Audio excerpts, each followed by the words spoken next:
Hello and welcome. Joining me here in the studio, Taib, partner in Bindmans. He was shortlisted as Human Rights Lawyer of the Year in the Law Society's Excellence Awards and nominated as Criminal Defense Lawyer of the Year by the Society of Asian Lawyers. He has been twice featured at the Time Lawyer of the Week. In 2023, Taib was highly commended for Lawyer of the Year at the Modern Law Awards. Welcome to the show, Taib. Thank you for joining me today. So this week marks the 10th anniversary of the Rابعة massacre, so 10 years since the massacre. Why has justice been absent until now? Well, I mean, that's an interesting question. But I don't think what we've been trying to do, or what we had tried to do when we started our work all the way back, actually before the Rابعة massacre, because we saw what was going to happen, we saw what was happening in Egypt with the coup process. It was less an attempt to get justice at the time. It was more of an attempt to prevent serious harm and criminal acts. And the question perhaps should have been, did we prevent the General Sisi's regime, now President Sisi, in being free to kill Egyptians, kill their own people on the streets of Egypt? And I think what I'd say is that the legal action that we took at the time, which we can go through in a moment, really did assist in slowing down the military's aggression and acts with regards to Egyptian protesters that were largely unarmed on the streets. I think that was phase one, and that was an important phase.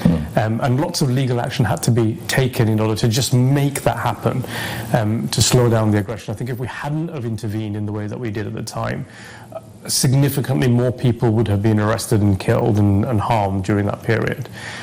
Phase two is justice, and justice doesn't have a time limit on it. I think we're still engaged in that process now. And 10 years is too long for achieving justice in Egypt? I mean, is 10 years too long? A day is too long to achieve justice. When somebody's rights have been violated to the degree where they've been injured to a life-changing degree, or killed, or have a family member killed, that person wants immediate justice. And in a perfect world, where justice is at the front of everybody's mind, then justice can happen very quickly. It can happen in the most unbelievably difficult circumstances. The best example of that we have right in front of us right now in the Ukraine, for example. We have war criminal prosecutions and convictions in the middle of a war in the Ukraine with Russia. So where there is the will of the international community, the United States, the United Kingdom, and Europe, justice can be instantaneous. It can happen before the events have even finished. And that's what indicates how rapid justice happens in a situation like this. And if you apply that same will to Egypt, then you could have justice today, tomorrow. We should have had it in 2013, 2014. So, and you just said you tried and you worked hard to prevent the violation of human rights and the crimes from the Egyptian regime. Over 10 years, you have been a part of a legal team to persecute symbols of the Sisi regime. You submit complaints to the United Nations, the International Criminal Court, the African Union, the Universal Jurisdiction in Britain. You have several attempts to bring justice to Egyptian. And what I found interesting, you start this from the day one of the military coup.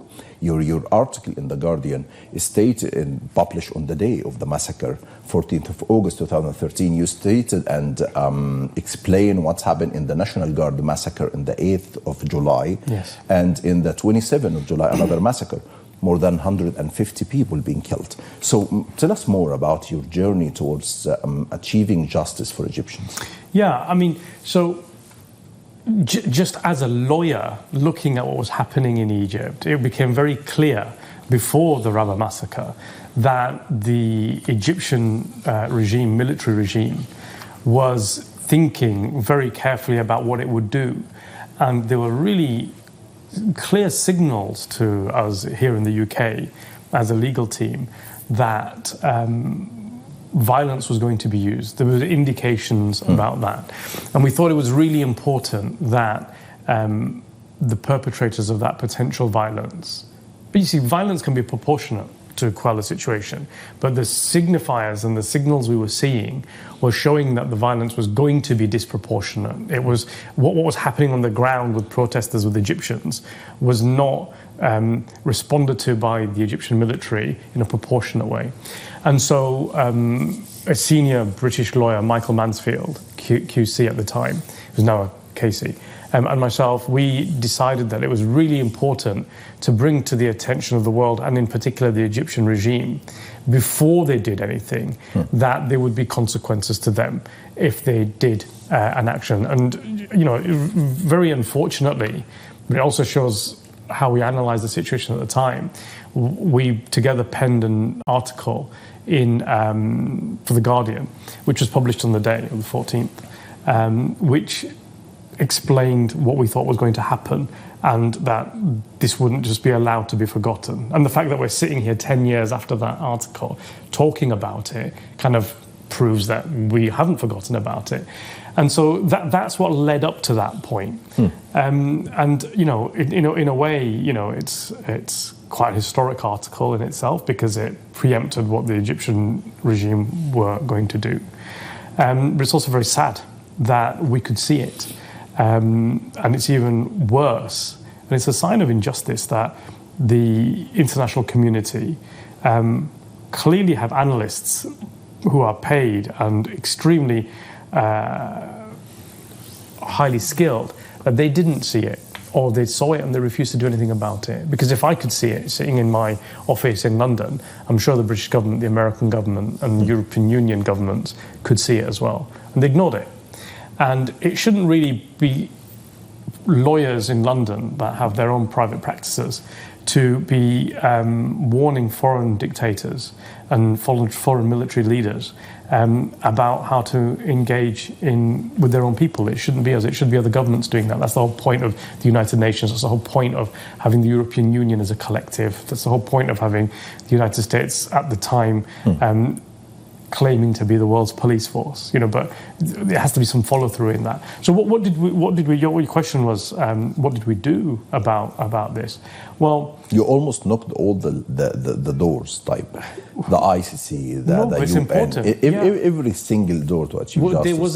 There wasn't a diplomat, a government, a prime minister, legal political institution in the whole of the Western world whose door we didn't knock. Yeah. So, but what's really important is you have to understand is we did not have time to allow foreign states to work out whether or not they were going to put human life as a priority or their economic interest as a priority.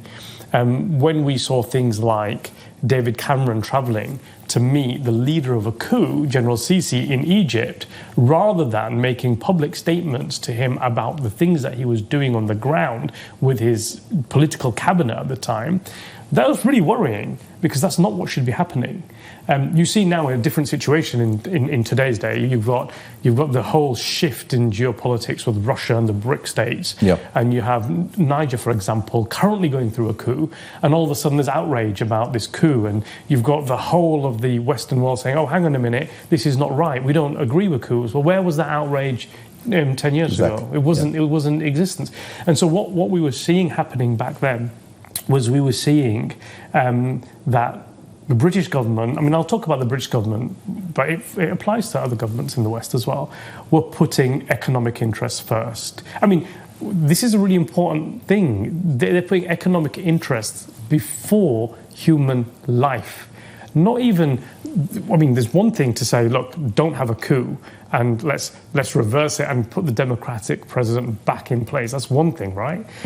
And there's another thing, which is the very least they could do, which says if you use violence, we'll hold you accountable for it. If you use disproportionate violence, we'll hold you accountable for it. If you engage in crimes against humanity or war crimes, we'll hold you accountable for it. There wasn't even that. And so what we did was I put together a very significant and credible, high-profile legal team, which was led by Lord Ken MacDonald, who was the former Director of Public Prosecutions in the UK, who I work with quite a lot on human rights issues.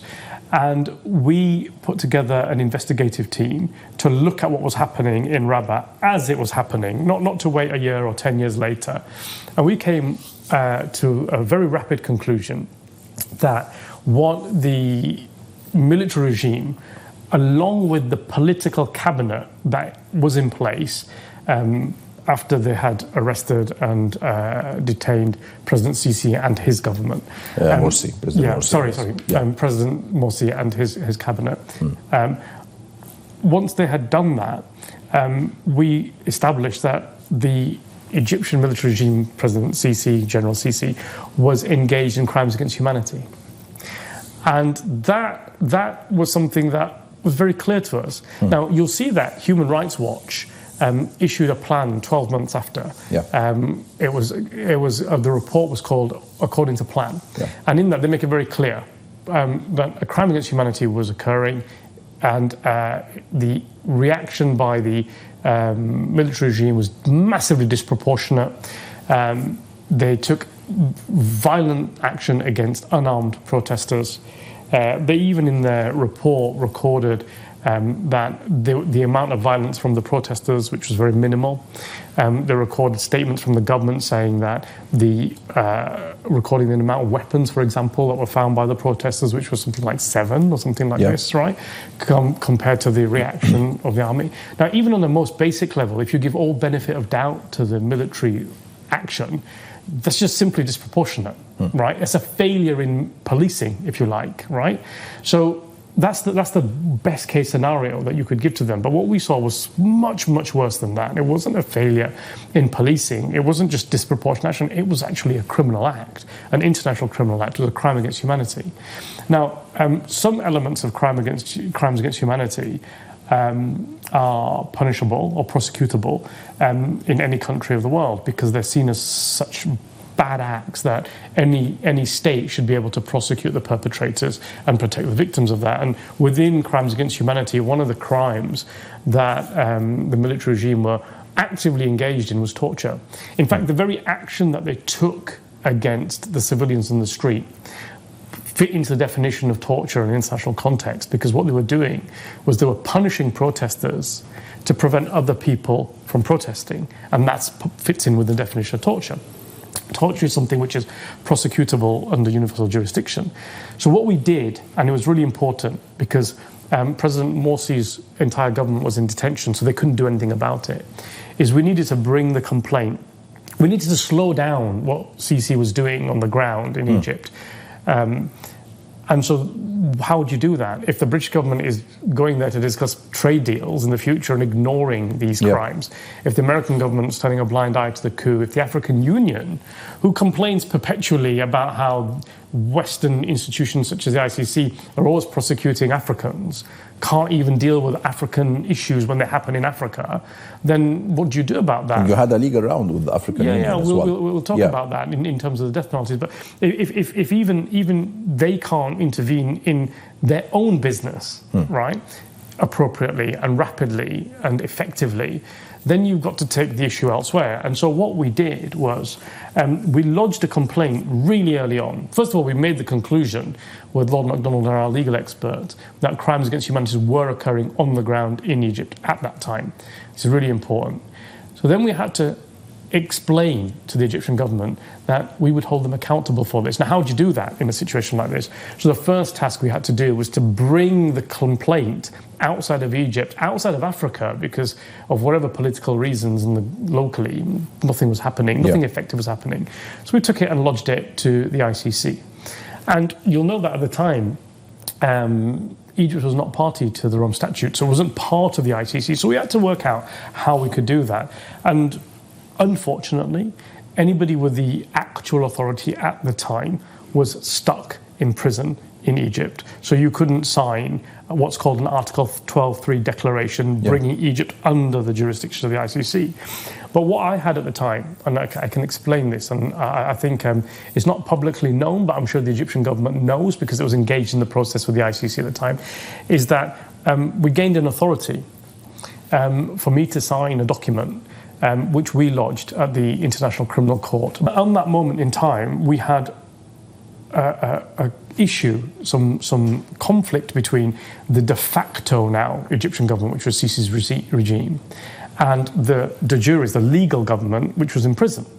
And as the lawyer for the lawful government, we signed an Article 12. Now, that was a really important step. It was a monumental step, a historic step, actually, because what it meant that the ICC now had to deal with the difference between a legal government and a de facto government, a coup government, which was what they referred to Sisi's regime as. So the ICC accepted it was a coup government.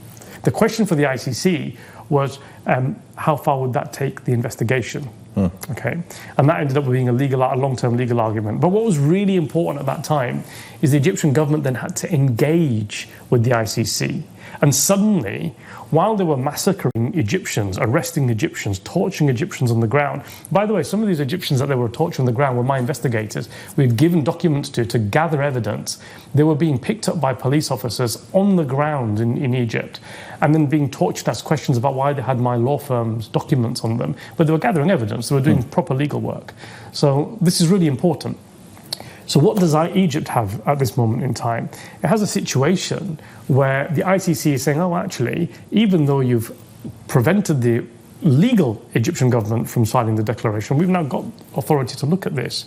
So Egyptian generals, Sisi himself, no doubt, plus the civilian political cabinet at the time, are now worried for the first time. Okay, this is very quickly, it's around November 2013. They're worried that the ICC is thinking about actually investigating and prosecuting. So they can't continue their aggression in the same way, right? And it did you could see it immediately slow down action on the ground by the military regime. And so when you say to me, justice, and I say to you, well, actually it was about prevention of the crimes, it was working.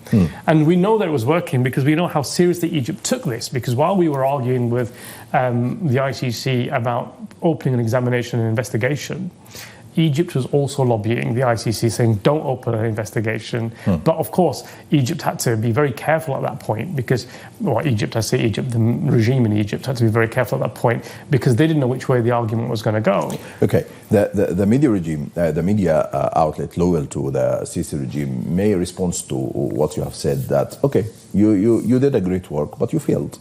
You didn't reach any point. However, you were close to succeed.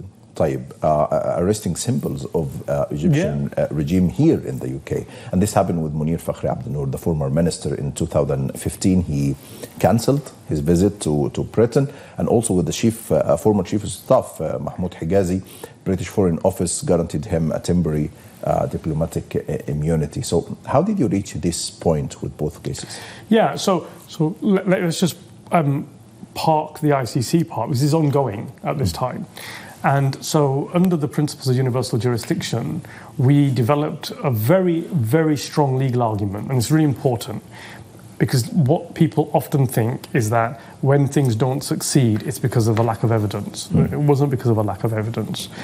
The evidence that we had gathered was phenomenal, is phenomenal. We could show the people responsible for decision making. We could name them, which we did at the time. We could show how they were related to the military individuals on the ground that were firing bullets and guns and killing people, and how that related to the crimes against humanity and how that related to torture. So what we did was we opened files in the UK under the concept of universal jurisdiction, the principle of universal jurisdiction. And we lodged a complaint to Scotland Yard here.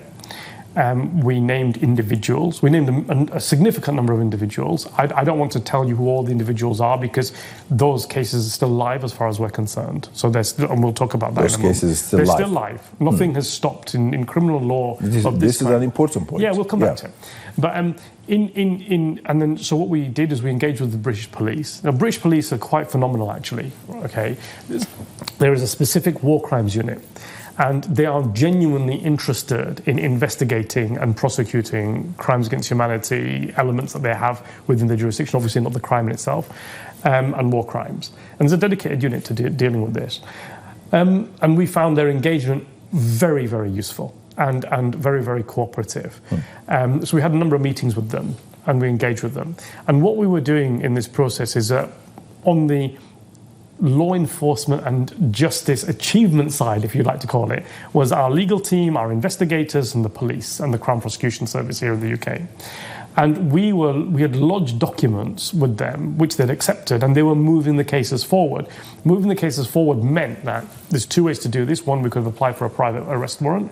If there's not the will in the police to do the investigation and the arrest themselves, then we could apply for that arrest warrant privately. But we didn't need to do that in this situation because the police had accepted to open up an investigation file. They had accepted that crimes which were prosecutable in the UK had been committed by the two gentlemen that you've named, plus other people. And the rules are in the UK that if those individuals travel into our jurisdiction, the police then have an obligation to arrest them and prosecute them. And the safeguard to that is that we were also prepared to go to court and arrest them and prosecute them on a private level. And this is what the police tried to do, right, with both of them, right?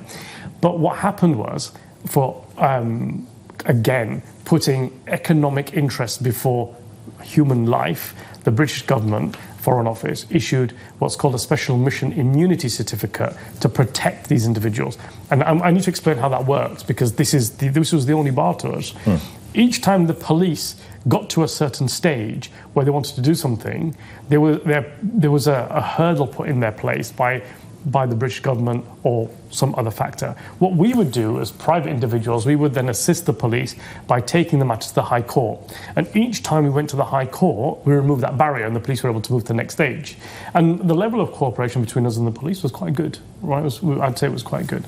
I'd say to you there was a will in the police to prosecute these individuals. I'd put it at that level. So then what happened was we decided to challenge the Special Mission Immunity Certificates in the High Court. And we took it to the High Court. We then took it to the Court of Appeal. And we stopped short of the Supreme Court. We made a decision to wait. And what had happened is simply that the government had issued Special Mission Immunity Certificates because they said that these individuals had travelled here on political business. And this feeds back to your question about, is 10 years too long? Well, no, it's not, clearly, because what happens with individuals, Osama, is that you start off with a crime and you start off with them having an interest in that criminal act, or the governments have an interest in protecting them from that, their own government and also foreign governments. But that doesn't last forever. Governments here change, governments there change, and these people's jobs change. And eventually they get into a position where they just become regular citizens with a political history. It's much harder for government to protect them at that point. Now, let me ask you this question. Let me ask you this rhetoric question. The people whose family members were killed, murdered, on the streets in Raba, is 10 years enough for them to have forgotten that? It's not. Never. Not at all. Yeah. And so it's not long enough for the protection that these people have to become stronger. It's weaker now, right? As long as these memories exist, as long as people have the will to want to prosecute these individuals. So this is why you said this is an ongoing cases. Yeah, it's here. an ongoing situation. This case is... Right now, it's an ongoing situation here. And what we're about to do, or doing at the moment, and looking at doing, reviewing all the cases that we've had historically. We thought that this anniversary would be a good opportunity to just refresh everything. And we are going to look at the cases that we did, very many cases. I mean, we've just talked about a couple, right? And we are going to refresh the evidence in those cases. We're going to ensure that we know where the individuals are that were subject to the original complaints, and when they travel into the United Kingdom jurisdiction, possibly EU jurisdiction. I will come shortly to the next step you can do, but back to your opinion piece in The Guardian. And the day of the massacre, you wrote, and I quote, "Persecution military leaders using the principle of universal jurisdiction can be difficult. But let it be a warning to the military leadership in Egypt. As recently as in January, police officers from Britain's Specialist Metropolitan Police unit targeting suspected war criminals and human rights abusers arrested and charged Nepalese Colonel Kumar Lama for human rights abuses committed in Nepal. Colonel Lama worked as a UN peacekeeper in South Sudan. During his arrest, he was visiting the UK on Christmas. And also, this happened with Rwanda ex-spy chief Pascal Simbikangwa, who was arrested in France in 2008 and charged to 25 years in prison in 2014 over the 1994 genocide in Rwanda. So why was this not the case with Egyptian officials? Well, I mean, it's not been the case yet with Egyptian officials. I think that's the really important point here. You know, there's a saying, the wheels of justice turn slowly, right? And this is true. And you'll see in those cases that the criminal acts that they were accused of, particularly in one, was quite a long time before any action was taken. And what I'd say to you and to the military personnel and the civilian personnel that are involved in these acts is that it's not over. It's not over at all. If you've committed a crime, those sleepless nights that you have when you ordered your soldiers to murder your own citizens, or when you pointed your gun at your own citizens and shot them, you know, your brothers and sisters, your own people, when you did that, the sleepless nights you have because of that, because you have to have sleepless nights because of that. Every human being that I've ever spoken to in my criminal law practice regrets this type of thing when they think about it, and it affects them. That nightmare is not over. That nightmare, at the moment, you're safe, it's in your dreams, but at any moment in time, where you're traveling to a European country, the United States or the United Kingdom, it could result in actual physical prosecution, detention, investigation with regards to you individually. And what I find, Asama, is really interesting a lot of the times, people wonder why there's a gap in this. So sometimes I get telephone calls from soldiers or members of their families or politicians that say to me, look, I did this thing many years ago. I can't live with it anymore. I have to tell somebody about it, right? And it's a way to get that sleep back again. You know, when you're having these nightmares, it's a way to purge yourself of your wrongdoing. Yeah. And so, you know, anybody involved in that massacre in Raba in all those many years ago, they're not safe. I mean, what I'd say to them... What do you mean, Taib? Anybody who involved? This just including military staff, military chief and police officers and government in cabinet at time, or...? Well, I mean, strictly speaking, we're talking about there's two types of criminal acts. There's a primary and a secondary, okay? So the people that we've been talking about so far are the primary actors, okay? So the primary offence, the person that actually shot the bullet, the person that actually gave the order. But then there's also a secondary group of people, and these are people that incite criminal acts, okay? Or procure or assist. Now, the Rome Statute's very clear. If you give material assistance to an individual committing a crime against humanity or war crime, you are equally responsible for that. Right? So if a tank is about to go commit a genocide in a village somewhere and they go to a petrol station and somebody puts diesel in the tank, knowing what the tank is going to go do, then they are equally responsible because they're giving material support to the tank. But if you verbally support the action of criminal acts or even encourage it and support it, that's a criminal offence, both in domestic Egyptian law, in British law and international law. And those people, so I mean, I'll explain one of the new files, if you like, that we're looking at. We had lots of reports back in when we originally started about journalists, for example, that were abusing their really important position as journalists to encourage the military to continue to crack down on unarmed civilian protesters, using the means that they were doing. They were encouraging it using quite wild remarks and statements. Now, I'm not going to name them today, but what I can say is that we are reinvestigating a number of those individuals in Egypt with a view to bringing prosecutions with regards to their role. And these are secondary offences such as incitement, procuring, assisting. And they're really important because the punishment is the same. Because, you know, we experienced in Egypt at the time of the Rابعة massacre an awful media campaign. Hatred speech and incitements, kill these people and so on from journalists and TV anchor. And what's interesting, they are still working and still presenting their show every day now in Egypt without any persecution or any legal action. So let us bring what happened in Rwanda again.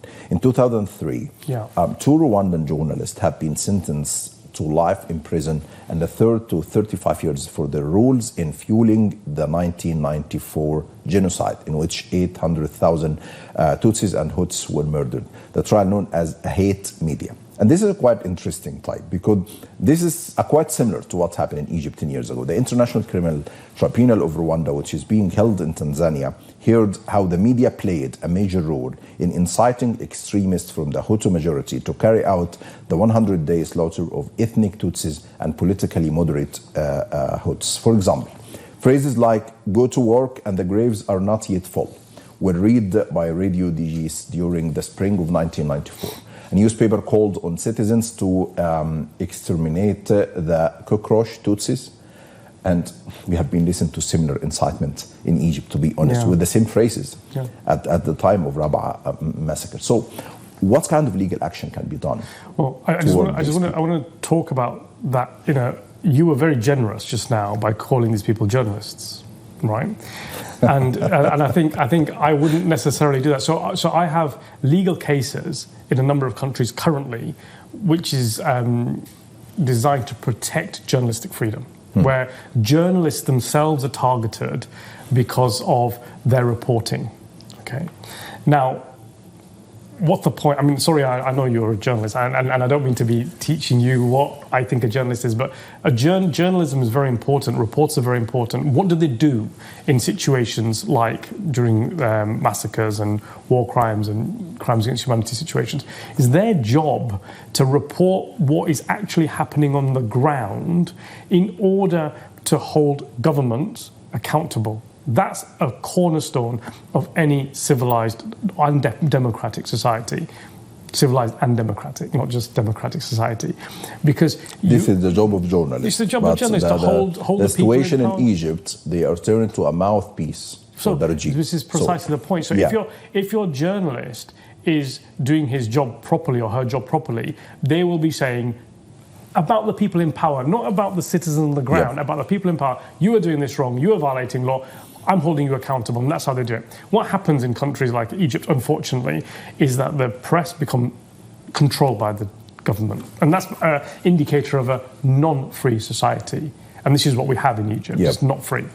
And so what happens is that instead of, in order for some journalists, in order to protect themselves and in order to ingratiate themselves with the regime, or just because they're instructed to do so, they will pump out propaganda and they will inflame the situation. And you'll often find that there is a direct communication channel between the government and the journalist, and they're just doing they're kind of, instead of preventing and holding them accountable, they're saying, oh, it's okay, we can go and do this, and we can murder people and we should do it more. And that's wrong. So I would, first of all, question whether those individuals should be even categorized as journalists, okay? They're just basically spokespeople for a military regime engaged in crimes. So therefore that makes, you can see now with that kind of a descriptor, less generous than yours, they're part of the problem. They're part of the operation apparatus that are committing the crime, and therefore they should be held accountable, and they can be. So there's a whole host of action. Yeah, there's a whole host of action. So the criminal acts that they've done, if they fall within if the criminal acts that they're supporting and inciting are crimes of universal jurisdiction, such as torture, crimes against humanity, genocide, these types of things, like in the Rwanda situation, then they're prosecutable under the principles of universal jurisdiction too. Okay, if the elements that they're supporting within the crime is like torture, for example, then they're prosecutable in the United Kingdom under universal jurisdiction. So they're equally responsible. The problem with, or the situation with Egypt is that nobody's really looked at these people yet. And I think it's time that we start looking at some of these people, particularly if they're still in the same position and hiding behind a shield of journalism, when in actual fact they're just... When you say it's a time to look after these people and see what they have done at the time of the Rابعة massacre, what do you mean? There is a legal action can be taken against... Yeah, so in the same way as we apply for arrest warrants, or we ask the police to investigate, the UK police, to investigate and prosecute individuals, we can do exactly the same thing with them. But there's even more than that, because if we present a bundle of evidence to the Home Secretary in the United Kingdom, the Home Secretary can take preemptive action with regards to these individuals and actually prevent them from entering the United Kingdom space.